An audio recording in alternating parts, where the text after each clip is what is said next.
Hey everybody, welcome to Rider Club Radio, the grand finale. Dun dun dun. Everyone shed a single tear for Rider Club Radio as it rides off into the sunset, never to be heard from again. Pour one out onto the curb for Rider Club Radio. Never to be heard from for 30 days. For 30 days a month, you'll never hear from us. Every day. I'm Jeff. And I'm Liam. And if you didn't stick around to the end of the last episode, you're probably in a bit of shock right now that we're talking about the show ending. We're not actually ending the show. We're just going monthly now instead of weekly. Mm. And fuck you if you're against it. Some poor sucker, like a friend referred him, check out this Rider Club Radio. Oh, okay. I'll check this out. And then gets to hear Jeff being like, welcome to the end of the show. Asshole. Nobody told their friend to listen to this.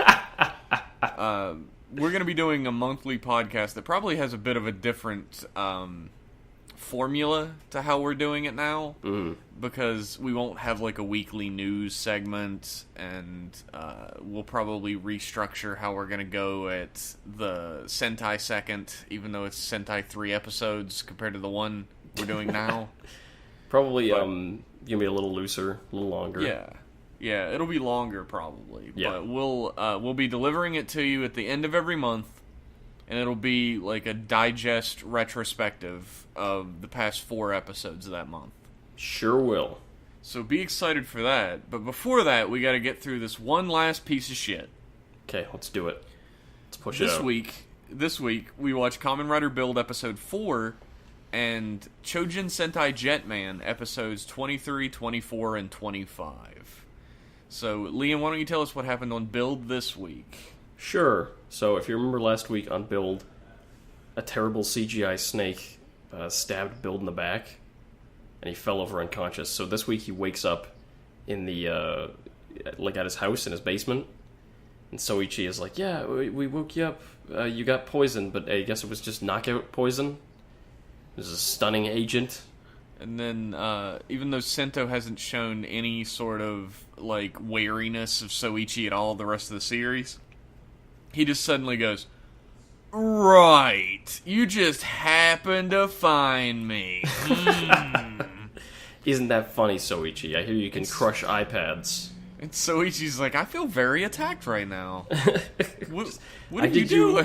I did you a fucking favor, and now I've you saved your life twice now, you piece of shit. We learned that it was entirely Soichi's idea for Build to exist. Mm-hmm. He's the one who told him to be Build. Interesting, isn't that?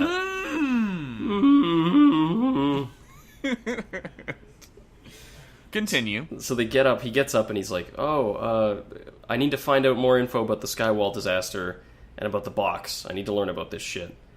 So they get Mitan to do it for them. She doesn't want it, but they do it. Meanwhile, over at Faust, they re-smashify Nabashima, and this time he's a cube man. Yeah, they make him a double smash. Yeah, they're like, well, what happens if we smashed him already? What happens if we smash him again? Does it fuck him up even worse? Let's try it. So he turns into like and it does. Yeah.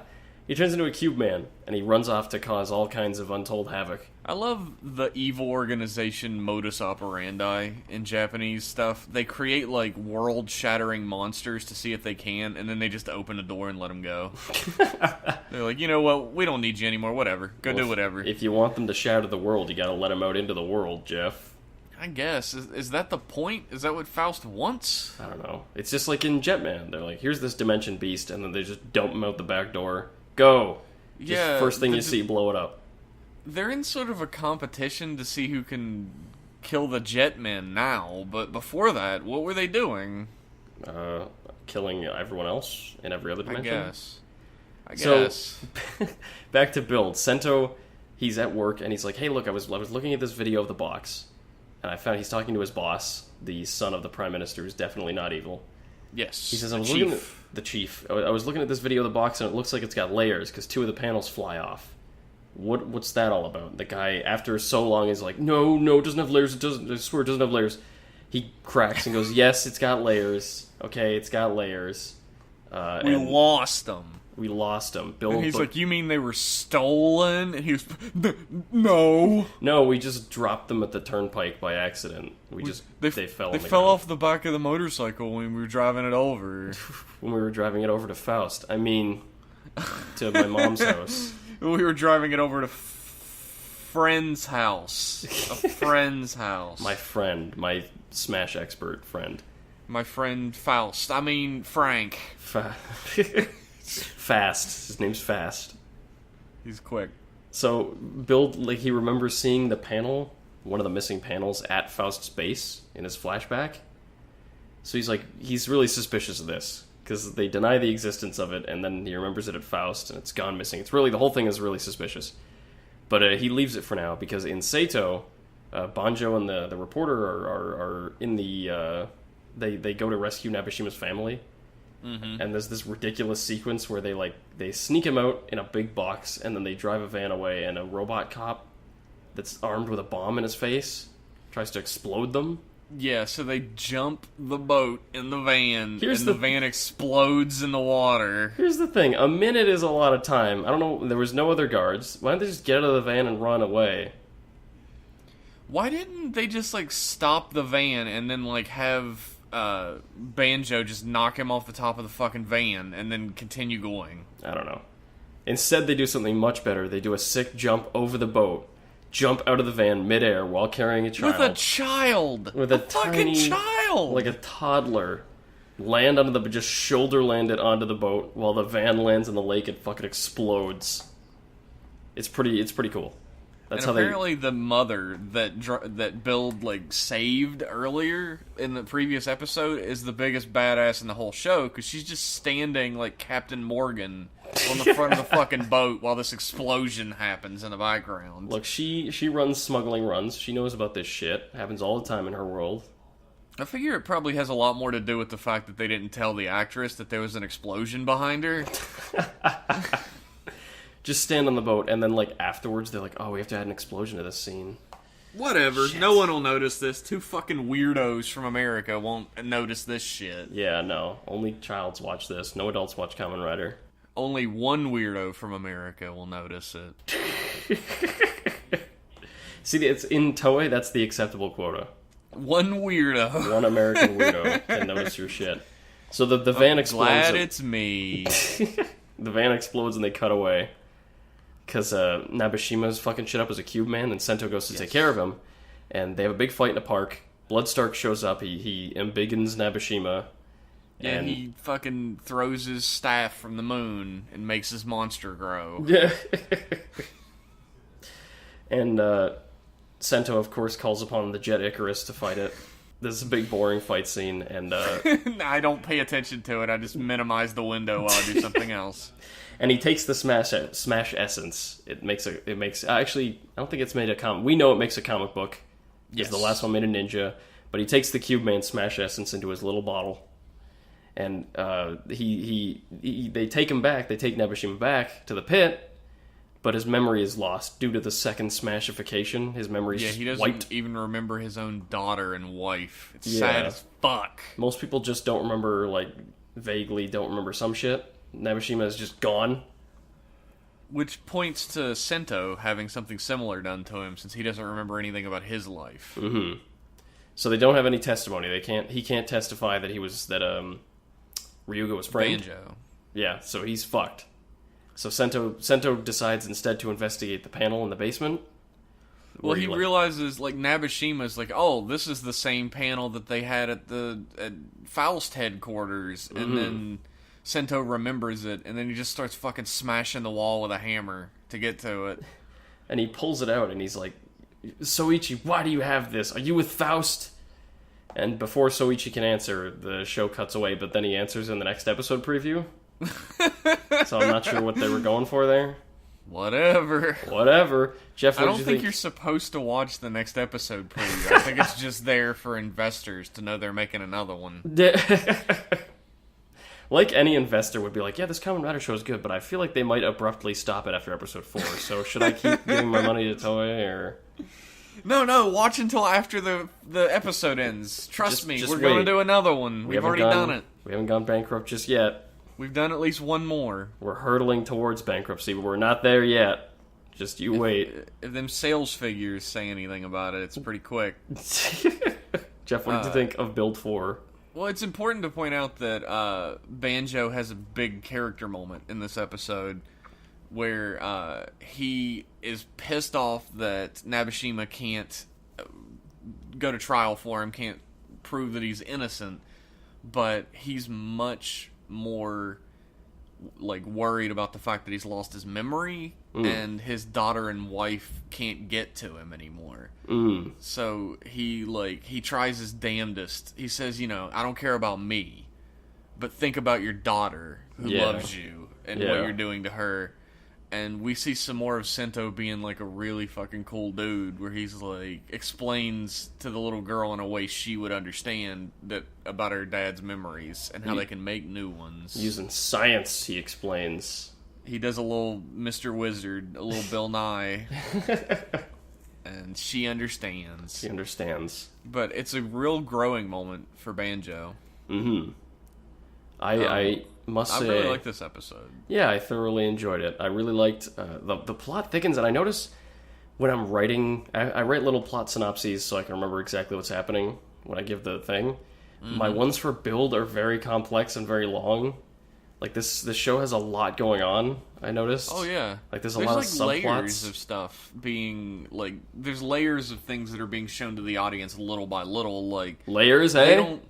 Hey, they don't show that... They show, but they don't tell that this is probably something that happened to Sento, and that's why he doesn't have his memory. I'm sure it'll be brought up later, but Nabeshima completely loses his memory because he's re-smashified. Yeah. They don't know that yet, really. Or maybe, Bloodstark tells him? I think Bloodstark tells him and says, hey, we already smashed this guy. We smashed him again. The side effects might be worse. That's, I think, what the line was. He roughly does what it say was. that. Yeah.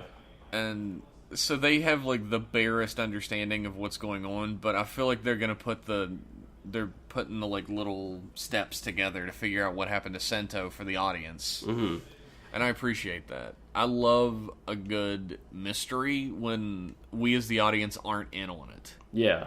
I lose all enjoyment of a mystery when I'm in on it. I don't want to know who killed who or who did what. I want to figure it out along with the protagonist. Yeah. Yeah, it's more satisfying that way.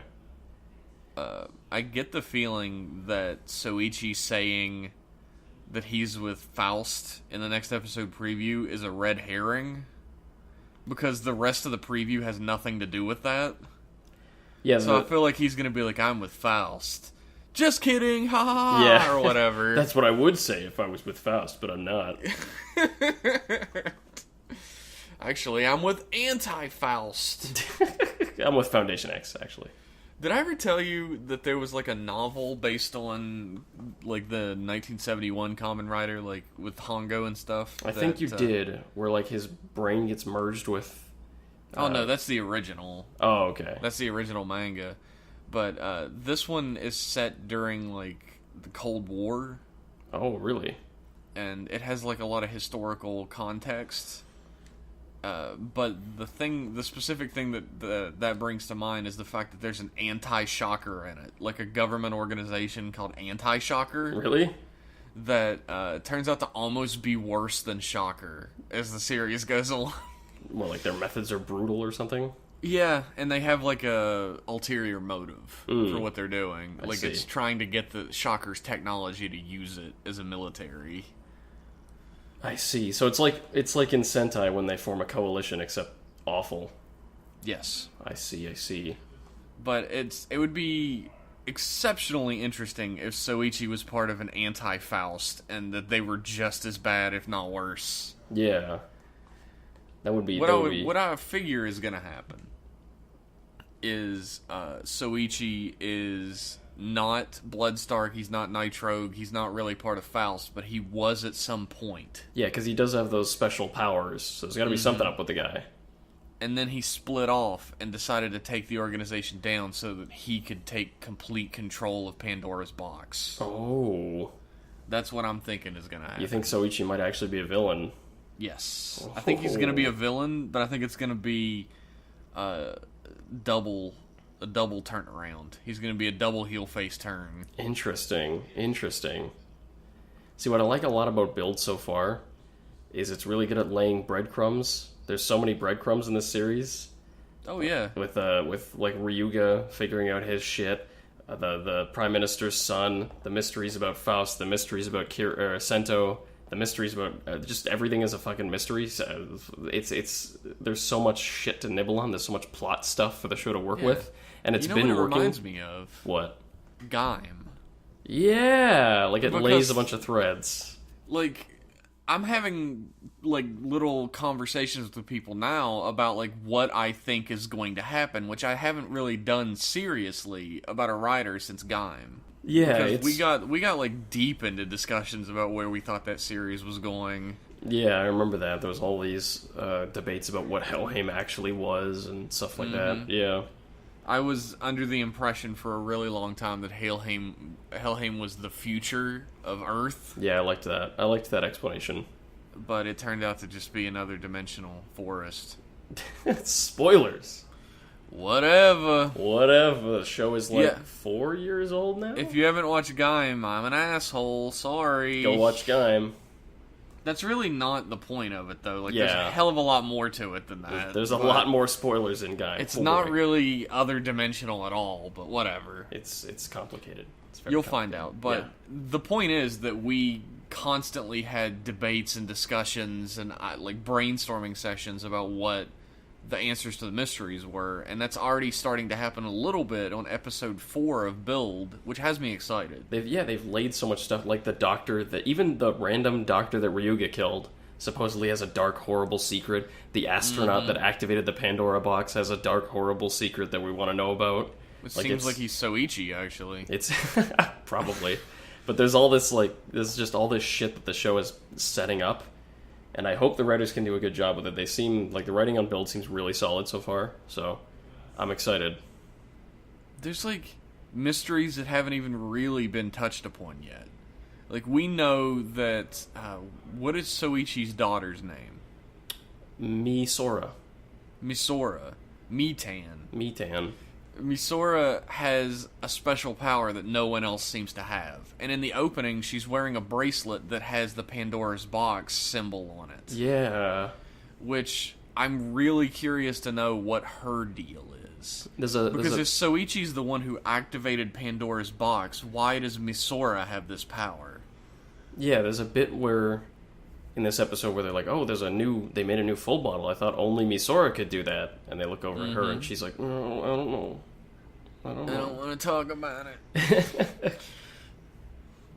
It's so many mysteries upon mysteries, and I fucking love it. I'm really liking Build a lot. Yeah, me too. Honest. Best one in years so far. I mean, it's 4 episodes in, but I'm really thoroughly enjoying it. There's a moment in this episode that really cemented my enjoyment of character interactions between Banjo and Sento. And it's when they're on the phone together, and they're dead serious and filling each other in. And then they're like, "All right, you stay safe and try not to get into trouble." And he's like, "I won't. Trust me." And then they hang up, and I'm like, "These dudes are a fucking team now." And I'm psyched about that. I really like the episode recaps that are done in character. Yeah, I like that Last too. Week, the brilliant physicist Sento Kiryu. There's a lot of care put into this one. I feel like some Kamen Rider series can really be slapshot, right? Yeah. Or slipshot, but whatever.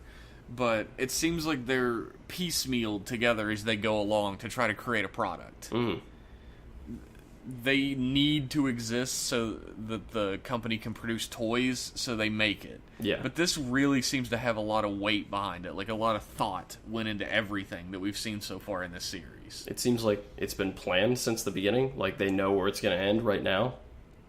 Which is astonishing. Which a lot of Rider series, you can tell they didn't know where the series was going to end when they started. They did a really cool setup. The only thing that usually happens when they do a really great setup for a Rider series, and it seems like they know what they're doing from beginning to end, is the plot could pretty much be resolved at episode 30. Yeah. Or episode 25, and something happens to artificially lengthen the plot for the rest of the show. Yeah, because making so I'm worried about that. Making like a structured, paced narrative for 50 episodes, we've said this before, is really hard. That's a lot of episodes. That's a lot of episodes. I was thinking about that with Jetman, that we're only on 25 now. Yeah, yeah, There's really. 51 episodes of the show. Holy shoot. But I have faith in Build. I know there's going to be some missteps along the way, but I'm already so into the main characters. Mm-hmm. Like, I thought I wasn't going to like the reporter lady. Yeah. Because I thought she was just going to be like a weird outside element that doesn't really fit in too well to the narrative. But she seems to be the adventure-chasing type of reporter. Yeah. Like a Lois Lane type, where she just continuously throws herself into situations because it's adventure. Yeah. And I love that type of character. Charging headlong into danger to get the scoop. Like, I actually like Lois Lane a lot as a character. Yeah. So, seeing, like, a Lois Lane in a Kamen Rider series who isn't just a damsel in distress, like Lois Lane used to be back in the day... Yeah. is excellent. I wonder if Lois was partially the inspiration. Like, I know that character archetype is a lot more ubiquitous nowadays. It's probably hard to pinpoint one specific inspiration, but I figure it might have been inspired from multiple sources, but all of those sources owe themselves to Lois Lane. Yeah. She's been intrepid girl reporter Lois Lane since the 1930s, so... Yeah. But there's no character that I really dislike so far. Yeah, there's no, like, super... Even Misora... There's a funny little bit with Mitan this episode where they're like, can you do the Mitan thing? And she's like, I really don't. I'm tired right now. And they're like, we need you to do it. We need you to do it. We need you to do it. And they, like, put the camera on her so she can't not do it. And she's like, hey, everyone, it's Mitan. And she covers her face real quick with her hands and, like, gives them the side eye. It's kind of a funny little... Her character is perfectly balanced to not be annoying. Yeah. She's not just an idol, and she's not constantly screaming and trying to act cute. She's shown to the audience that it's an act, and that makes it much better. It's what actual Twitch streamers are like, just this huge fake personality that they put on whenever they're on camera. Anyway, come to our Twitch stream, everybody! Anyway, internet. It's true. If you're a Twitch streamer, you know it's true. Don't pretend. Yeah, outside of this, as soon as Rider Club Radio goes off, I'm like a chain smoker. Fuck Kamen Rider. Yeah. As soon as it goes off, Liam's like, anyway, I gotta fucking go. Don't talk to me for a week, asshole. It's a month now, but... Don't mention Kamen Rider, don't mention Super Sentai. I have to go lift weights and die in a ditch. If I see any spandex for the next week, I'm gonna fucking kill you. I'm killing you and then myself. If only. It's just... Build is exceeding my expectations because... And it's not just because they were so low because of the inverse Toei suit principle. Mm-hmm. It's because it's good. It's legitimately really good so far. Yeah, like recent good rider shows like X8 and Drive, I'd say, are like the recent good ones. Mm-hmm. Are good, but Build has this little extra like effort, little extra punch, and like I said, that little extra like it seems like the writers know what they're doing and aren't making it up as they go along. That Build and X8 didn't really have right from the start. You couldn't really detect that shit right from the beginning with them. X8 is weirdly like two separate shows when I look back on it. Yeah. At like the halfway point, it just switches to an entirely different narrative. Yeah. Where there's a different villain, there's a different set of circumstances, characters are on different sides suddenly. But even if you just look at like the early episodes of X8, it clearly sets itself up to be episodic. Like, the setup is, like, here's these bad guys that attack periodically and the doctors that fight them, and there's not really much else to chew on, except maybe Dan Kuroto. Mm-hmm. But, like, Build clearly has that same thing. Here's the bad guys that attack and the guys that fight them, but there's so much more stuff that's unraveling, like, slowly and gradually. Mysteries. Yeah, mysteries, that it feels like it's a lot more planned out. The mystery element of the show, if anybody's listened to this program before, you'll know I'm a big like mystery novel guy. Jeff loves that pulp. I love a pulp noir. I'm a big fan. This is not that, but it is a mystery, and I fucking love to sink my teeth into a good mystery and try and figure it out. Mm-hmm. I'm like the asshole who watches an episodic mystery show and just constantly is talking about what the resolved issue will be at the end, like what the answer to the mystery is. Yeah. Some people don't like that guy, but I am that guy, so I love him. Some people don't like Jeff. Some people do like Jeff. There's two types of people on this earth. There are two types of people on this earth: the living and the dead. Learning about Jeff. Like me or die. I'm just really excited about where Build's gonna go. Me too. I can't believe that it's bucking the inverse Toei suit principle so hard. I guess maybe it's not true after all. Now that you've said that.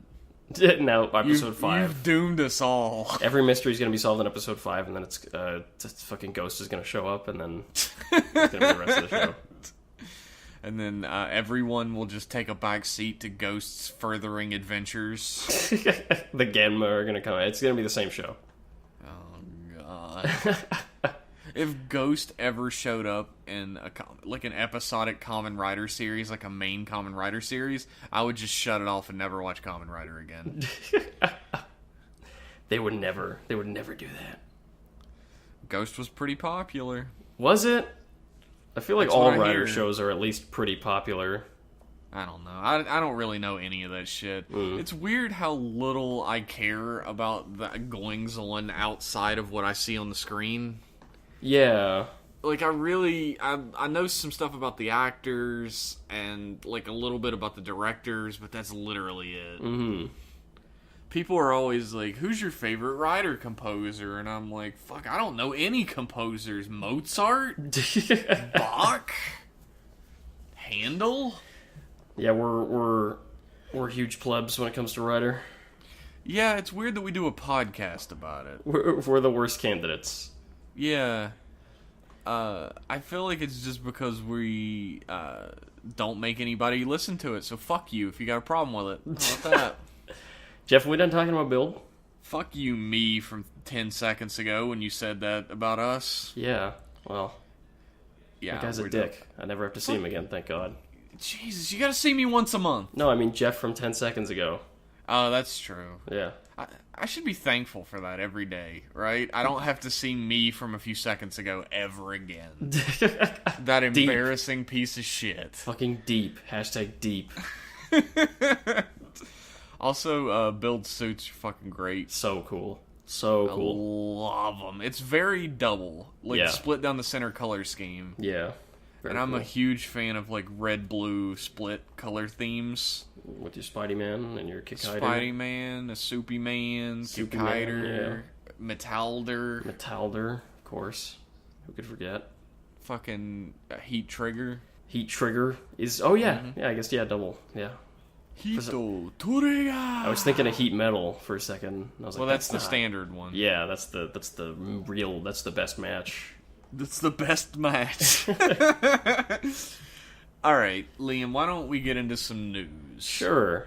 First of all, I have some images to show you. Oh god, we're doing the live reaction. Live reaction. SIC fucking it's always fucking SIC. I know, I don't bother with it. Gaim Kachidoki Arms, SIC, got announced. Ooh. So, give me the link. Peep this shit. Oh, shit! Right? That thing is dope as fuck! It looks so... Look at his sword. It's huge. Yeah, why is it so big? It's supposed to be like a cannon, like a big bulky samurai rifle. I guess it would be massive. So they make it fucking huge. Like, you notice it's got more like matchlock stuff on it when he's holding it like a gun. Like it's a little more... supposed to be a little more like samurai-esque. Looks fucking awesome though. Holy shit! It really does. Like, I love the helmet becoming like laurels as it goes up. That's really cool. What the hell happened to SIC? All their stuff was so shit before Gaim. I feel like they have what they need. They have characters that have a super hard motif that can play into their really really detail-oriented style. Yeah. When you take something like the Showa Riders and try to make SIC out of it, you gotta fucking, like, shit the fuck out of that to make it look anything like SIC style. Yeah, because, like, older riders don't really have a whole lot of detail in them. They're very simple suits. Damn, what a cool-looking figure, though. Right? So that's neat. Check that out on the blog post. That's fun. Yeah, check that out. I still don't think I would ever buy an SIC. No, me neither, because I don't have money. But I don't have the money for that. Jeff, I've got a question. I've got a question for you. Apparently, one of the people who writes into us went to Japan and surveyed 100 unmarried Japanese women and asked them between ages 20 and 30. This did happen. This did not happen. And asked them which Kamen Rider actor they would like to be their boyfriend. And it wasn't someone who sent in questions to us. It was just they did a survey. Toei did a survey. Okay, Toei did a survey. This makes much more sense. Not Toei, a Japanese publication called Taishu, but it just seems like the kind of questions that we get asked all the time. Which Kamen Rider would you want to date? What would be your boyfriend? I thought you were just fucking with me from the beginning. I thought you were just this whole story was fabricated. Fucking Jake the Snake did a survey of 1,000 Japanese unmarried women. Okay, so they asked all these women, they said, which Kamen Rider actor would you want to be your boyfriend most? And Jeff, without looking, what do you think was number one? Between unmarried women between 20 and 30 was the demographic. Sengoku Ryoma? No. It was Gentaro. Really? Yeah. Well, he is very positive, and he has a go-getting attitude. Yep. And then second place was Philip. Third place He's a cutie pie. Yeah. Third place was Ryotaro. Fourth place was Tendo Soji and Shinosuke Tai. Yeah, I would choose Shinosuke. He's a career man. He could take care of me. Fifth place was Kuga. Sixth place was fucking G3, which I guess all the good taste women, only 4% of them had good taste, unfortunately. Also, if Shinosuke and I got married, it wouldn't be as freakishly weird with how tall I am. Shinosuke's fucking tall, holy shit. Yeah, I don't know his actual height, but it would be better than, like, if me and Gaku Sano got together. And you have to lift him off the ground if you want to kiss him. But I would. It's worth it, for that Gaku Sano. So yeah, that happened. It seems like women are pretty evenly split in Japan between wanting, like, a dickhead, like Tendo Soji, and wanting, like, a super weak-willed, like, wussy man, like a Ryotaro. No wonder your birth rates are so low. I mean, the heart wants what the heart wants. That's true. That's true. And I can't fault them for picking Tendo. No, Tendo is a dreamboat. He's so attractive. He got to be on girls. Kamen Rider Diner revealed it's the 30th anniversary of Kamen Rider Black, so Kamen Rider the Diner had a bunch of Kamen Rider Black items. Already chuckling at this news story. Why?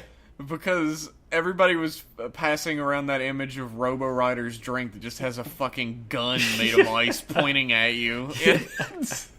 Yes, I was gonna get to that. There's a whole bunch of stuff, and it's all fine. It's all like usual Kamen Rider Diner stuff. But the Robo Rider drink has like a gun made of ice, I think, in it. Yeah, just pointing at you, and it's not like a rider gun. It's just like a Desert Eagle. It's just a fucking, like, 45. Yeah. Is what it is. And it's fucking, like, I would have loved... I'm sure that they split this, like, food item making thing into teams, right? Like, you have to make an item based on Robo Rider. You have to make an item based on Black RX. You have to make an item based on Bio Rider. Bio Rider, yeah. Which had to have been the one that they got, and they were like... Seriously? Blue liquid. Alright, done. It's a drink and it's blue. I'll take that paycheck, like, please. By far the simplest. Yeah. I like the like shield platter. It looks like that shield the Shadow had. That thing is awesome. I like Man, that. I want to go to Kamen Rider the Diner so Me bad. Too. I had a friend that went to Japan. I don't care about the rest of Japan. I just want to go to that. I had a friend that took a 2-week trip to Japan, and he's not a Kamen Rider fan at all. And when he got back, I was like, did you go to the Kamen Rider Diner? He's like, fuck, why would I do that? I was like, you wasted your entire trip. You went there for no reason. Why would you waste all that money? I don't want to live vicariously through anybody again. Like, 3 people I know have been to Kamen Rider the Diner now. Shit. I just want to go myself. I barely have enough money to go to MagFest this year, so fuck it. Yeah. I'm not heading to Japan anytime soon. Oh boy, MagFest. I've already paid up, though, so I'm definitely going to MagFest this year. If you're going, everybody, I'll see you there. See you at MagFest, kiddos. I'm sure you can find out what I look like on my Twitter very easily. Mm-hmm. Last news, biggest news this week. This came out like an hour ago. This is nuts. Toei trademarked the names of 2 Super Sentai teams for 2018. 2 of them. 2 Super Sentai teams. Police Squad Pato Ranger, which I guess is like Patrol Ranger. Yeah, Patrol Ranger. Patrol Ranger. And Phantom Thief Squad Lupin Ranger. God, Japan loves Lupin. It's like their fucking favorite thing. Every time they meet, every time there's a thief, it's always Lupin. It's always fucking Arsene Lupin, the number whatever. Now, Jeff and I are theorizing, and I think this is the truth, is that it's going to be a show about 2 Sentai squads fighting each other, because like cops and robbers kind of thing. Actually, I'm not theorizing that they're going to be fighting each other like solely. I think there's going to be an evil organization that they're both set up against. Well, for sure, yeah. There's always going to be an evil organization. There's constant infighting between the 2 teams because cops versus robbers. Yeah. What I really want it to be about is like, here's these thieves that have like a brilliant scientist on the team, and they're like, yeah, we can be these like rangers that help us steal shit real good. And then the police in response are like, we have to have our own Rangers. We got to make our own like G3 team of Rangers, some shit like that. What I'm hoping is that the police have something about them that makes them different, because we've already done police several times. Yeah, we got Deca Ranger, and it's usually space police, I find, but maybe these guys are going to be regular ass Earth police. What I'm really hoping, and I just thought of this, I hope that this Police Ranger, Pato Ranger are Lupin Ranger. And they do a double life to try and fight this evil organization. That's funny. That would be hilarious. Like, I would be so on board for that. And that would be a really novel, new idea for a Sentai series. Yeah, they seem to be, like, branching out a little with Sentai recently. Which is cool. Yeah, that's awesome. I'm excited to see what the hell this is all about. People keep telling us that we really should have given Q Ranger more of a shot, because we only went 3 episodes, and apparently it turned out pretty good. Yeah. But now it's too far into it. I'm not going back. If I'm going back to Tokuger, because it was written by my fucking waifu. Oh my god, I always blank on her name. Sakamoto? No, she wrote Ryuki, she wrote Den-O, she wrote O's. Oh, yeah, I don't remember her name. She's not my waifu, though, so... No, I know it. I know it as we hear typing noises in the background. Wait. It's coming. Don't edit any of this out, by the way. Oh, Leave no. it in. Don't worry. Wait. It's coming, everybody. Okay, wait. Yasuko Kobayashi. Yasuko Kobayashi. Every time I talk he about knew it. He was just trying to access his databanks. I was trying to access the databanks in my brain. Yeah, it was all up there in the gray matter. It's very complicated. I get it. But yes, Yasuko Kobayashi wrote Tokuger. So if I ever do go back, it'll probably be that one, because I think it might be good. If I go back, it's most assuredly going to be to, fuck, I really wish I would have thought of the word I was going to say before I started that sentence. Sun Vulcan? No. I didn't finish Sun Vulcan, actually. I got like 3/4 of the way through it and didn't finish it. Yeah, I finished it a little while Go later. Buster. Go Busters. I heard that one was great. Everybody keeps telling me Go Buster would be right up my fucking alley. So that's Yeah. the one I'm going to go back to if I go back to anything. Yeah, maybe once Jetman's over and we have a little more freedom. Yeah. Yeah. Yeah. Yeah. Yeah, we could do like little corners where we just discuss our feelings on shows that we're not watching, like the other one isn't watching. Yeah, we can do that. We'll see. We can do whatever. Who cares? Yeah, no one's our boss. No, fucking John Toei doesn't own us anymore. Since RCR Corp went bankrupt right at this actual moment, we're technically the highest ranking employees, so I don't think it'll last long. Rider Club Monthly coming Middle at you. management has exploded, but yeah, it's a evolving situation. We're the CEOs of Rider Club now. Is that all for news? That is all for news. Why don't we take a trip over to the Super Sentai second and talk about Choujin Sentai Jetman episodes 23, 24, and 25. These episodes are fucking weird. Yeah. The first two episodes are a two-parter. Mm-hmm. And what happens in those episodes? Well, these... another team of Jetmen appears. Semimar wakes up, first of all. Yes, and Kicks... he is a super bulky-ass Red Aramer. Yeah, I was just going to say, he looks like Red Aramer from Ghosts and Goblins.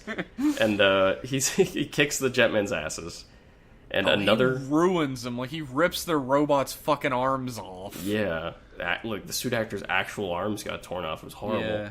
There was real human blood pouring out of them. It's crazy. But a second team of Jetman appears from another dimension that Vyram ruined. Yeah. And they pop out of the dimension and they're like, fuck this! And they have a super cool robot. Jet Garuda, but like the second team of Jetmen, who they obviously didn't make costumes for 2 out of 3 of them. Yeah. Since they, coincidentally don't transform except for one of them. Yeah. The one who does transform might look familiar to the eagle-eyed viewer. Eagle-eyed, huh? Yeah. Huh. Yeah, that's why they pay me the big bucks around here since I gave myself a raise. He's Dan from Jew Ranger, playing a character named Dan. Dan from Jetman. who wears blue. Yeah. What the fuck? And he's pretty much the same character, just a younger version. He's goofy and slightly more thirsty, but he's Dan. Dan was pretty fucking thirsty. That's true, he was pretty thirsty. Yeah, he's basically Dan. He's like a younger, more annoying Dan. Mm. It's like a dry run for Jew Ranger. When he first appears, he flips Akko's skirt, and Akko's like, what the fuck? She wears panties with her face on it, first of all. But she's like... I thought it was a bear or something. No, it's a little cart. It's, I think, the same face that was on the Akko-chan cups. Ramen cups. Like the little like anime version of her face. Also, like... We're supposed to think that Dan is like a weirdo, huge fucking pervert for doing this, right? Mm. And you baka hentai or whatever. Mm. But the camera is like 2 inches away from her ass when he flips the skirt up. Like, I know what you're doing, alright? It's important, okay, for the children to see. These kids need to know that she wears panties with her face on it. Someone's got to pick up for the failing sex ed programs over in Japan. I guess. Godspeed, love. Godspeed. He flips her skirt and he's like, that's just how we greet girls in our dimension. And they're like, is this true? They ask one of the other ones. They're like, no, not at all. He's lying. The best part is we learn Ray's name, the leader of the other dimensional bird squadron. We learn Dan's name, and we don't learn the girl's name until she fucking gets killed. Her name is never said once. Really? It's Rekka. Rekka? Yeah. She ain't no Rekka. She got her ass kicked. She didn't wreck shit. I don't remember if it's Rekka or not, but it's something similar, I think. Yeah. Because she gets murdered and only one person says her name once the entire episode. That's fucked up. Also very funny, I noticed it very heavily in this episode for the first time, but upon recollection, it's in every episode. Whenever anyone is calling for the Jetmen or the other team, they only mention the name of the guys. Really? Yeah, like when the commander gets on the thing, like when they're being attacked, she goes, "Ryu, guy!" And that's it. And like when they're calling for the other team, anytime Ryu's talking about the other team, he says, "Ray, Dan, we need your help." I didn't notice Jesus, that. Japan. I didn't notice that. That's interesting. And also, I guess I feel bad for Raita. Because nobody ever yells his name when they're talking about the team. Well, is he the first man you want on the scene? No, I don't want... Yes, he's the second man. If the choice is between him and Guy, I'd definitely choose Raita. I would pick Guy. Guy came through in a pinch in the third episode, though. I liked the second these new Rangers showed up. They get Guy's murdered. like, well, we've got some help, so I think I'll just fuck off. I'm gonna piss off and go fuck ladies. He's like, is it in? No, it's in the next episode. He's playing poker with two Playboy bunnies by a pool somewhere next to like this mansion. Mm-hmm. How does he get into these situations? Guy lived. How the fuck does he get into these situations every episode? I don't know. In the first few episodes, it seemed like he was just a gross card shark that had like a lot of money, but he's like some sort of weird half celebrity rich guy. He's on a date with two girls at once in one of the, I think the first one. Both of them are perfectly fine with it until he gets boring, and then they leave. Maybe they were down for a threesome or something, and this was just the The one girl does say, "Let's go home." Like, she doesn't say, "Let's get out of here" or anything. She says, "Let's go home." Let's go back to our shared home. That's funny. The moral of the story is, don't be extra Rangers. Yeah. It turns out very poorly for you. Here's the thing. When they showed up, and we're like, we're also from a dimension, and we want revenge on Vyram, I was instantly like, they're evil. They're secretly evil. They're going to join up. They're secretly... I was spoiled. I thought that they lasted longer than 2 episodes, but I was spoiled that they were good guys, and they ended up dead. Oh... I thought, like, the second they were like, we're from another dimension, and we are also conveniently birds, I was like, this is so obvious that they're fucking evil and they're gonna backstab everybody. How fucking stupid was Dan's transformed state? It has to be the dumbest costume I've ever seen. I like his headdress. In Toku. God-awful. He had a nice headdress. God-awful. He was like an alien bird. He had, like, big, like, gray alien eyes and a bird head. I like the bit when Radiguet kicks everybody's ass and he jumps in the Jet Garuda. And he's like, aha, now I've got it. And Dan, like, leaps into the cockpit in his full headdress regalia and double murders himself and, like, chases Radiguet off. By blowing fire in his face? Yeah, which is a power he had the whole time, apparently. Yeah, these guys are badasses. Not really. And they die very easily. And in the end, the Jetmen get a new toy. Almost called them the Jew-Ogers again. The Jet Garuda. And the funniest fucking thing about this whole series is that, like, in any other Sentai I've ever seen, the big bads send a monster, and if the monster gets fucked up, they're like, whatever, who cares? Yeah. I'll make it giant now. But in Jetman, like, the generals just fucking jump out like, ha, I'm here too, and just fucking start attacking them and ruin their plans. It's really hard to tell what's going to happen sometimes because of that. Yeah, the leaders in Jetman are a lot more proactive. Radiguet is super fucking pissed that Semimaru gets destroyed thanks to Great Icarus. Yeah, Great Icarus is the name. Yeah, the form that Jet Icarus and Jet Garuda make together. He gets blown the fuck out, so Radiguet's whole plan is ruined, and he's just a giant bitch about it. Well, he's been building this thing up for, what, like 6 episodes now? 7 episodes? Everybody laughs at him and walks away. Can you imagine if you were in that bet, and this guy's like, I got this bet. You guys are all fucked. I got it. Check it out. Semimaru. 2 episodes and he's dead. He's also, like, endlessly berating them for being weak fools, and, like, nothing they do is gonna matter because Semimaru is gonna win, and they're all a bunch of fuckers. Kneel down at the birth of the devil. Fuck you people. And they all laugh. But Maria has plans this episode. I wanted to mention one thing real quick. Isn't it incredible how these warriors from another dimension who also fought Vyram are also bird-themed and have a bird-themed jet that turns into a bird-themed giant robot? And they also transform, supposedly, into color-coded bird warriors. Isn't that crazy? I'm gonna guess the antithesis of Vyram is bird. That's their greatest weakness, is anything with feathers. Just wait until fucking Jet Crow and Jet Gull show up, bitch. In the next episode, a plot line that could have been a double-parter, but isn't, happens. Yeah, I felt like this things episode resolve themselves really fast. This episode was dire enough that it could have been a two-parter, but it wasn't.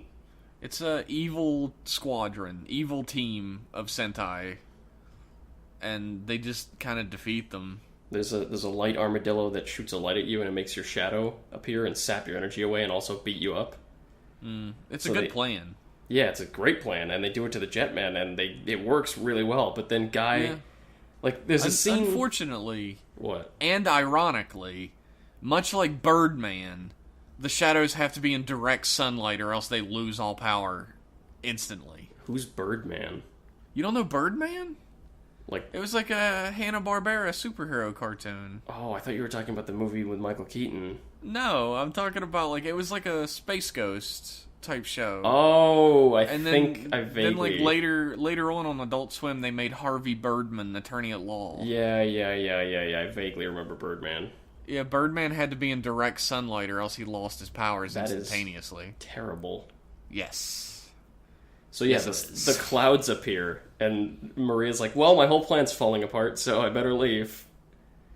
And she has to, like, use this horrible dark magic to clear out the clouds and make the sun appear, but then Guy just shoots her. She turns night into day, is what she does. Yeah, that's true. It's later when she does that shit, but... Yeah, she waits, I guess, to do it. And Guy just fucking shoots her. And that's... Gray fights him first. We have this whole plot that happens throughout the episode where Gray is very obviously in love with Maria, even though he's a robot. Well, he can also smoke, so he's clearly not an ordinary robot. No, he can smoke and drink, which makes him, like, he's like Bender, I guess? Yeah, that's it, he's Bender. Bending Rodriguez. So he tries to protect her, but Guy just fucking shoots her. He gets his shit wrecked first, and then he shoots her. He runs at her with the Bringer sword, which I never got the name of, the Bringer sword. And it doesn't work. You're bringing it. Because you bring the hurt to the enemy. Yeah, and it doesn't work because Gray gets between them, and Guy goes, well, fuck, what if I just shoot her from far away? That'll work. Oh, yeah, I have a gun. Jesus. I forgot. The Birdonic Blaster. So he just shoots her. The end. And the team use their fucking Super Sentai cannon, which all Super Sentai teams have, to blow the fuck out of the armadillo. Always got a kick that the cannon was made out of a car. I like that. That is really cool. It's like a buggy that turns into a giant-ass gun. That's impressive. I do like that it's symbolic, right? They have to work together or else it's useless. Yeah, there's a funny part where they're like, Guy, it didn't work because you weren't there. We didn't have the full 5 power on the cannon. I love how Guy operates, right? You can get right in Guy's face and call him a punk-ass bitch, and it's your fault that everything went wrong. And he'll just be like, ugh. But if your name is Ryu, and you say anything, if you say a word to him, like, hey, Guy, how's it going? He's like, fuck you! And starts swinging. Like, he just hates Ryu's guts, but he's perfectly fine with anybody else shitting on him. Because he's got a crush on Kaori. And Kaori's in love with Ryu. Yeah, well, fucking man up. Sometimes that shit happens. Even though Guy has beautiful, eligible women and Playboy bunnies throwing themselves at him and playing strip poker and shit. None of that's enough. Maybe the problem is he's just going after all these, like, skip-scap scallywags. Maybe he should just fucking be trying to get, like, a nice girl. Yeah, maybe a guy should play the fucking field instead of going after a coworker. Yeah. It's tough to find love when you're an adult, right? It's tough to. You have to go after a coworker. There's really no other choice. Unless, of course, you go to the Playboy Mansion all the time and drink by the pool. Which apparently Guy is just pro at, so that's he doesn't him. have to worry. Yeah. I think that's all I gotta say about Jetman. Enjoyable 3 episodes. The 2-parter was much more enjoyable than the 3rd. Yeah, I like the 2-parter. I like Dan. Dan was a fucking shock. I saw him and I was like, is that that's not him. That's just a guy that looks like him. That's not fucking him. And I looked it up, and it was No. it was him. As soon as I saw him, I was like, is that fucking Dan? And they called him Dan, and I went, oh my god. How is this happening? The actor's name is Hideki Fujiwara, That's by it. the way. He died, and then he woke up as a caveman, and was like, what the fuck is going on? Yeah, that's how it works, man. Apparently, You know what I writers- always wanted to do? What? Is run a tabletop game, right? Or be in a tabletop game that takes place during the caveman era of Zyuranger. Oh, shit. Where you pick, like, a tribe and become, like, a knight of that tribe, and, you transform into whatever color That'd be that cool. tribe has or whatever. Yeah, that'd be kind of neat. That would be pretty cool. I like that. I like that idea. Why don't we jump into some emails, though? Do it. Our first email is from Flesh-Colored Ranger, Okay. name withheld upon request. Sure. His name is Zach. He says, hey, new listener, new writer. I'm slowly catching up on Jetman so I can listen along with you. I believe the words murder bus first made it a priority. It's interesting to see how your opinions intersect and differ with mine. For example, I just watched the Camera Dimension 2-parter and was bored to tears. I can't stand shoehorned in love stories in my fiction. I feel like Liam's more into the triangle than I am. I like juicy drama. Yeah, I feel like that's the cheapest, lowest form of drama, but I mean, absolutely. Jetman at least does it in a way that's entertaining. Mm-hmm. And Jetman it's not frustrating because it's so over the top. Yeah, Jetman dives headfirst into the cheese whiz of a love triangle and just bathes in it. Whiz? The cheese whiz and just bathes in it. Especially when we're talking about lifeless, odd-looking Kaori. Man, she's pretty, I guess. No. She's no Sayla.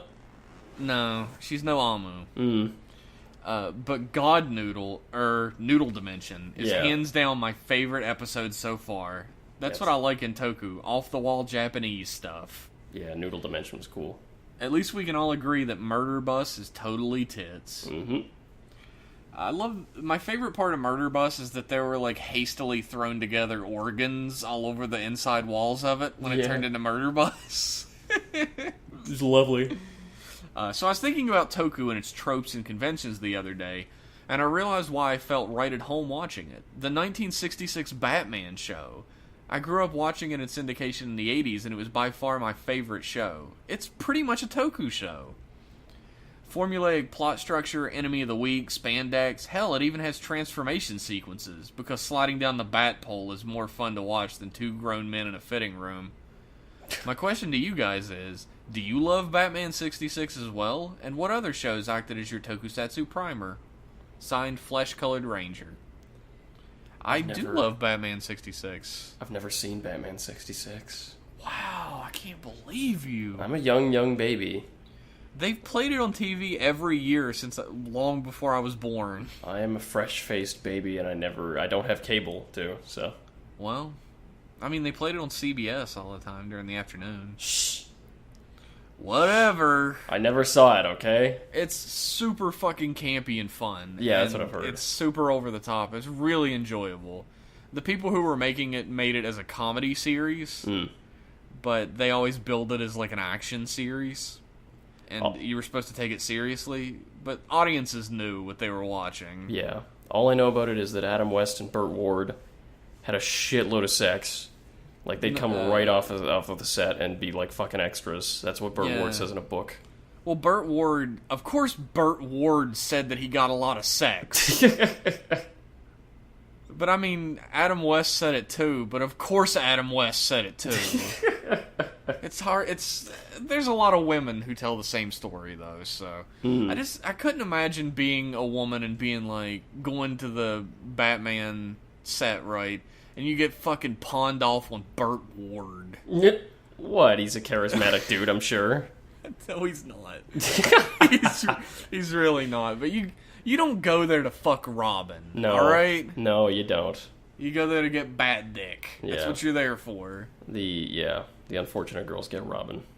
Do you have any Tokusatsu primer series, though, that, like, made the transition a lot smoother, besides, like, the obvious Power Rangers? This thing, I didn't watch Power Rangers. I always hated it as a kid. I loved it as a kid, but I hadn't watched it in a really long time. I'm trying to think of what would really get me into Toku, but I don't really have much of a precedent. You were a tough sell for Toku. I remember that specifically. I remember, like, in our friend group, I was, I think, the last to start watching it, or, like, the second. I was one of the last. There was a dude who hung around for a while who none of us really knew. He went by the tag Galaxy Man, and he never converted. He hated it. But besides that, Liam was the last person to be converted to it. He was not on board for a long time. I had a lot of primers because I watched a lot of like really crappy adventure shows, like live action adventure shows. Like I fucking loved Hercules: The Legendary Journeys. Of course, yeah, we've talked about that before. Yeah, Kevin Sorbo, which is a Tokusatsu series. Yeah, pretty much. It absolutely is. It's just its theme is Greek and Roman gods. Yeah, and I watched the shit out of that. Of course, Star Trek has its Tokusatsu elements. Like, there are rubber suit monsters in Star Trek all the time. Like, yeah, cheap TV special effects, I'm sure, abound. Yep. Yeah. Absolutely. And it's just a lot of shit like that. Like, watching Godzilla movies was probably, like, the easiest transition going from, like, shitty TV to Kamen Rider. Yeah, yeah. But, I actually recommend Hercules: The Legendary Journeys if you like chuckling at bad acting and special effects. And it's still entertaining to me to this day. I don't know whether it's nostalgia or not, but it's still entertaining to me. I'll put it on my list, endless list. You're not putting this on your list. I am. Doop, click the pen, writing it, scribble, scribble, scribble. Yeah, alright. Done. Our next email is from James, who says, last time on Learning About Liam, Liam reveals his sadist side to the world and his willingness to be impregnated by spiders. What will he reveal today? I don't even remember that, but I believe you. That absolutely happened. I remember it. I had nightmares for a long time. What will he reveal today? First question. Which pronunciation of the Batman do you guys like? Night Rogue or Nitrogue? I like Night Rogue. The thing is, yeah, I wanted it to be Nitrogue, but there's nothing nitro about him, so since he's a bat, a creature of the night, Rogue makes a lot more sense. He's also a rogue. Yeah. So, yeah, he's a Night Rogue. Yeah. Nitrogue would be, if he was like a race car or something. Nitrogue. If he was like an extreme 90s Image comic character, yeah, that'd be fucking perfect. That would be cool, but he's not. So Nitrogue just doesn't work. Night Rogue it just works better. Speaking of, I'm going to take a second here to talk about this because I just finished reading Supreme, Alan Moore's Supreme. Yeah, I've heard of Alan Moore's Supreme, but I've never read it myself. Alan Moore's Supreme has probably one of the funniest backstories for coming into being. Supreme was created by Rob Liefeld, who is most famous for drawing some of the worst art to ever grace a comic book in history. Mm-hmm. And making every character whose name has blood or strike in it that's ever been in comics. And he loved Alan Moore. I don't know why. I couldn't imagine two guys who were more diametrically opposed as writers and creators than Alan Moore and Rob Liefeld.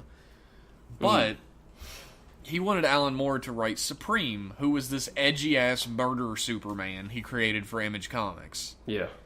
Alan Moore said, I'll write it under one condition. I can throw out literally everything you've done with this character up until this point and just make my own. And Rob Liefeld said, sure. And a comic that wasn't even breaking the top 100 became the best-selling comic. Jesus. While Alan Moore was on it. Yeah. Alan Moore's Supreme is this love letter to the absolute absurdity and insanity of the Silver Age Superman comics. And he makes like one-to-one rip-offs of Silver Age Superman characters. Yeah, he really likes that era. He made like the grim and gritty like Watchmen and like Miracle Man and stuff. And people think that's what he's known for, but he was like deconstructing 80s comics at that point and how grim and gritty they were being. He is such a fucking giant fan of just off-the-wall, insane Silver Age comic book stories. Mm. Like, And he the fact that they took themselves seriously. If you ever read For the Man Who Has Everything, or like Oh, Whatever yeah. Happened to the Man of Tomorrow, are totally, like, absolutely, like, the most Silver Age shit you can get your hands on. I highly recommend Tom Strong for that, too, which is like a Doc Savage type of takeoff. And he created this amazingly fun Silver Age comic world around him that's also very pulp, like 1930s, 1940s. Yeah. It's really great, but I just wanted to bring up Supreme. That reminded me of Rob Liefeld. I highly recommend Alan Moore's run on Supreme, even though it will never be finished. Eventually, Rob Liefeld became very angry that his creation was so popular now because of Alan Moore. Yeah. And he ended his run early. Oh. And turned him back into super edgy Supreme, and the book got canceled like 10 issues later. That's funny. So Alan Moore never got to finish the story. Sounds cool. James has one more question that I'm going to answer. He says, last one is for Liam and a non-Toku question. Since you have a Switch, will you be getting Super Mario Odyssey? I actually have a Switch now. Look, you said it was for me, okay? Well, are you, Liam? Probably. Dude, Probably. I'm so fucking pumped for that game. It looks pretty good. It looks amazing.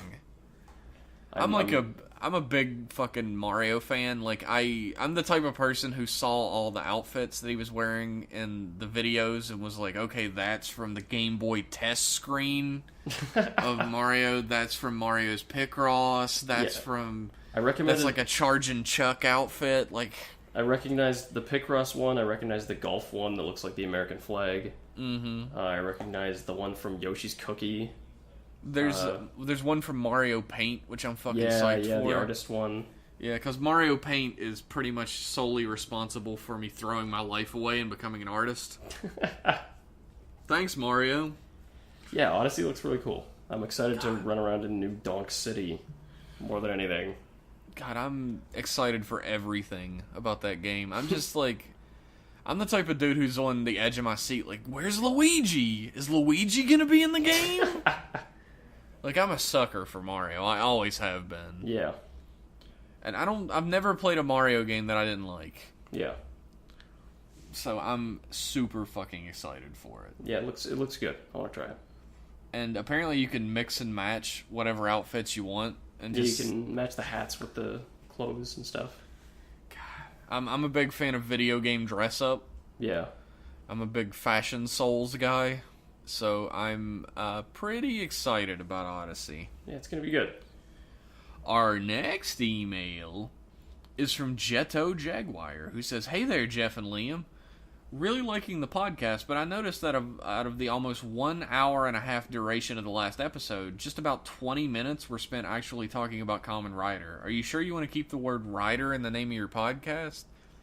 We talked about Kamen Rider news, and we answered emails about Kamen Rider. What the fuck do you want from me, Jetto Jaguar? And besides, it's too late to change the brand. The name's too ingrained. I guess we could change it for the new monthly version, but we're not gonna. Nope, brand. Keep your brand. I don't want to have to make new logos and make a new Twitter and all that shit. Stay on brand. Coca-Cola's not going to change its name to Super Red Fizzy Drink. God, I'd stay buy on that. brand. I'd buy that. Anyway, I was wondering if you guys have been up to date with either the Double or Kuga mangas that have been getting translated lately. I've been enjoying them so far, but find weird the amount of nude tits and ass and lack of any rider action in the Double manga. Ichijo yelling, "There is no God," and kissing serial killers on the mouth in the Kuga one. Any opinions on the matter? Keep up the good work. Neither of us have read those. I read the first couple chapters of Double and enjoyed them, but just kind of dropped it off after that. I pretty much did the same thing. It was good and everything, but I don't know. I'm reading 2 manga right now anyway. Yeah. I'm reading Dungeon Meshi and My Hero Academia. Yeah. So that's 2 more manga than I normally read. And I've been doing a weekly podcast up until now, and a bi-weekly podcast, so I don't have time for shit. Jeff's time is full. So hopefully I'll be able to do some more things. Like, Speaking of fucking Star Trek, I haven't even watched the first episode of Discovery yet that came out yesterday, so... You've got shit to catch up on. Ain't got a lot of time on my hands, buddies. There's a lot of media to consume in this world. Yeah, there's not enough me to go around. Maybe I should just start cloning me. Yeah, that'll go great. Me. So, yeah, I didn't get to a part that had tits and ass in it. No, unfortunately. No, the fucking Kuga manga is the one that has tits and ass in it. I remember seeing tits in it. According to this guy, Double's got tits and ass as well. God, I'm missing out. That seems like they're making, like, seinen comics, not like, shonen, which is really weird. Slightly older audience. Maybe, like, people who watch Double are a little older now. Yeah, they're, like, 8 instead of 5. I don't know. When you're 8, you can see tits. It's fine. Yeah, it's fine. Whatever. Japan, it's fine. It's fine. I feel like it should be fine in America. I don't give a fuck. Just show... Everybody should be able to see genitals. Everybody. Fuck it. Who cares? Everywhere. Who cares? Yeah. You can't see underage genitals, though, internet weirdos. You can only see adult genitals. There's a cutoff. It's important. Our final email of the evening, and the show, as in the entirety of the program, is from Jake the Snake. Of course it is. I hope you enjoy this honor that I've bestowed upon you, because you were not the one I got last in order, but I felt that you deserved it. Okay. Because you've been writing in every episode for months. And what has he written about? Hey Jeff and Liam, wish the arc of Nabishima's family played out the way you guys mentioned last episode, taking place over the course of a few episodes instead of being finished in just one. Personally felt like way too much happened this time, especially the last 5 minutes. Still, the new information we got is interesting, and it was funny to see Stark kicking back at the start of the fight. Yeah, he was just chilling. He was fucking cooling out watching him fight. Stark is a very laid-back fella. He's a game maker. He is a game maker. Dan Kuroto. Dan's back, He everybody. is Kamida. Questions. 1. In terms of rewatching them, are there any Rider series that you find more enjoyable when you watch the episodes back-to-back? And are there any series that you think are less enjoyable when marathoned? I feel like Drive probably wouldn't do well with being marathoned. Yeah. I'd say most Rider series aren't really meant to be marathon. Like, I can't handle marathons of Rider. I can handle marathons Like, too much like, shit happens in Rider if it's a good show. Yeah, and sometimes not enough. Sometimes it's like, you watch like a stretch of like 5 episodes and you're like, I've been sitting here for 2 hours and like nothing has really happened. Yeah, like, that's Kuga in the middle. Which is normally like, it's easy 20 minutes a week, little digestible chunks. But with stuff like that, I think Gaim would probably do well. Gaim would probably be good for a marathoned. marathon, yeah. Although, like, the cliffhangers are really what makes Gaim. Yeah. And So maybe that would deflate it a bit. Agito's pretty good on a marathon, because that's how I've watched it. Yeah, I watched Agito on a marathon. It wasn't bad. I like that fine. I feel like just most of them are meant for it, for that format. No. Some of them get, like, really tiresome or really overwhelming, but when you marathon them. Like, Double gets a little overwhelming at points when you're marathoning. Because I watched it, the first time I watched it, I've seen Double twice. And the first time I watched it as it came out. And the second time I watched it, I marathoned it, and boy, did I just get overloaded at a certain point and have to stop. I bet, yeah. Question 2. Favorite rider gear in Fies? Like, which is your favorite suit, including the ones from Paradise Lost? Kaiza. Well, actually, probably the suit, Delta? Delta. Delta has a cooler suit. See, I think Kaiza has a cooler suit. I like Kaiza's color scheme, and the shape of the helmet's really awesome. Yeah. It's not as sparse as the Fies suit. I feel like Fies is like a really awesome looking suit until you see Kaiza. And then Fies looks like really Spartan. I just like Delta's kind of minimalist, kind of skeleton-ish, black and white, like thick lines sort of look. It's very aesthetic. It is really cool looking, but I can't stand Kusaka, even though I love how fucked up of a character he is at the same time. Yeah. But Kaiza is definitely my favorite of the suits. Yeah. He's my second. Thank you, and looking forward to the next episode as always. Jake the Snake. You got a bit of a wait ahead of you, Jake. I'm afraid you're going to have to look far forward to the next episode. Because as we're drawing to a close here of Rider Club Radio, it's going to be the end of October before you hear from us again on the newly rechristened Rider Club Monthly.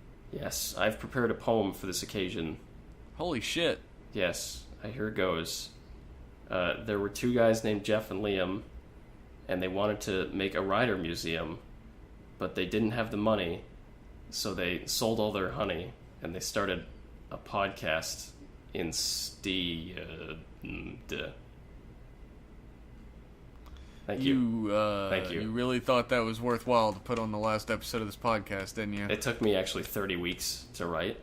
So, okay. That was originally going to be our theme song but when we first started, but he's been writing it for 2.5 years. So. I feel like that's a momentous undertaking that we've done. 2.5 years straight, never missing a single week. Yeah, wow. Like, I missed 1 week when I was sick, and Tamaz took my place. But this program has been going for 2.5 years straight. We have not missed it. We're like Kamen Rider. We don't miss a single week. Yeah, Holy now shit. we do. Now Fuck we it, do, yeah, but... It's crazy to me that not only did we do... Like, where did we fucking find the time? Not only did we do a weekly podcast and never miss one, we also did 5 commentary tracks. Yeah. And... streams and like watching parties. Fucking like, what the hell have we been doing with our lives? Hence the new monthly thing. Hopefully, maybe we have more time. Maybe we'll do some more commentary tracks and extra shit like that. Yeah, maybe we'll have more time for that stuff. Perhaps. Stuff that's not on a schedule. It's up in the air. Yeah. Rider Club Monthly will have a new format. There'll probably be a lot of new stuff about it, actually. I'm hopefully going to rechristen a new theme song for it.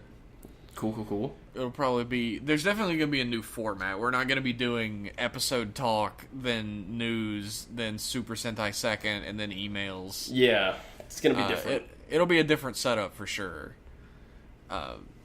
However, we will still have the same Twitter, @RiderClubRadio.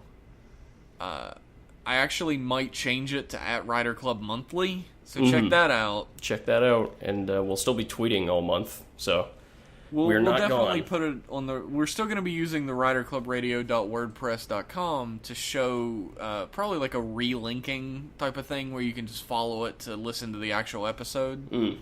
Because hopefully, fingers crossed, we'll shell out an actual little bit of money, put this on a pod hosting service, and have it on iTunes for everybody. Wouldn't that be nice? It'll be time after 2.5 fucking years. So long. So, and as a matter of fact, we're just going to keep you up to date on the changes that are going to be happening to Rider Club Radio through social media. @Rider Club Radio for now. Maybe @Rider Club if I can get it. Probably not. We'll keep you updated. But probably Rider Club Monthly. Yeah. However, we're not changing the email. You could still send your emails in to riderclubradio@gmail.com for now until forever. Until the end of days. Until the end of this podcast. Yes. Not this podcast, the next one. Until the end of the next one.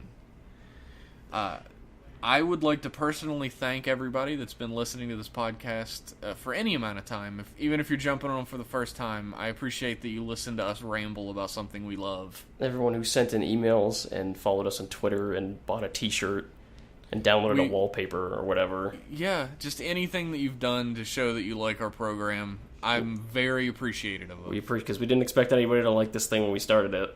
No, we went to fucking the Mecha board on 4chan. Yeah, and that just, was like shilled it. That was our home turf. Thank you to Tamaz for being a fun part of the show. He wasn't on a ton, but he was always great to have on when he was.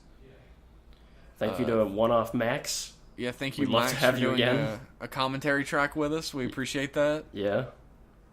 Thanks to Ian Vaffler, the ultimate one-off. And Shenanigans. Wherever the fuck you are. Where you guys are. We remember. Thank you. And again, thank you everybody for listening, and hopefully you'll join us for Rider Club Monthly at the end of October. See ya. Bye.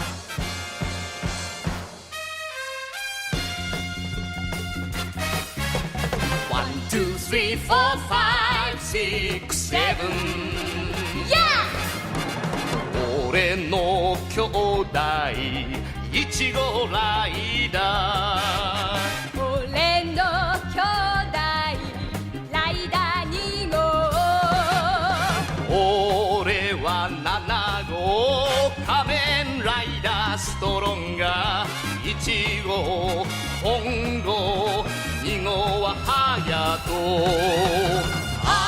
赤い目玉だ強いんだライダーキックは鉄砕くいつか一緒に戦おう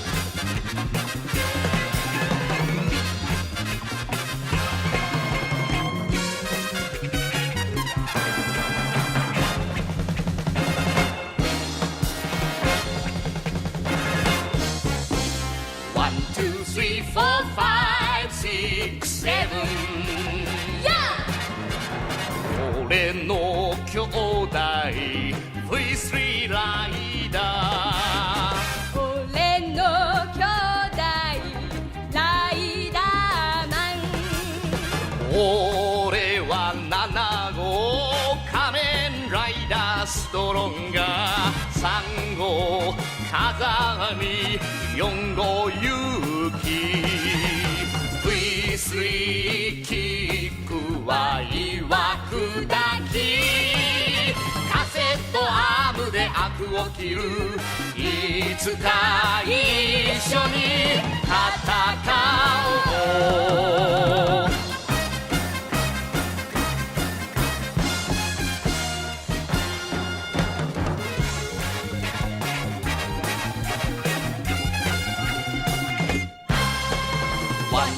Three, four, five, six, seven. Yeah! 俺の兄弟 X ライダー俺の兄弟アマゾンライダー俺は7号仮面ライダーストロンガー5号はケイスケ6号アマゾン X キックは山崩し大切断で真っ二ついつか一緒に戦おう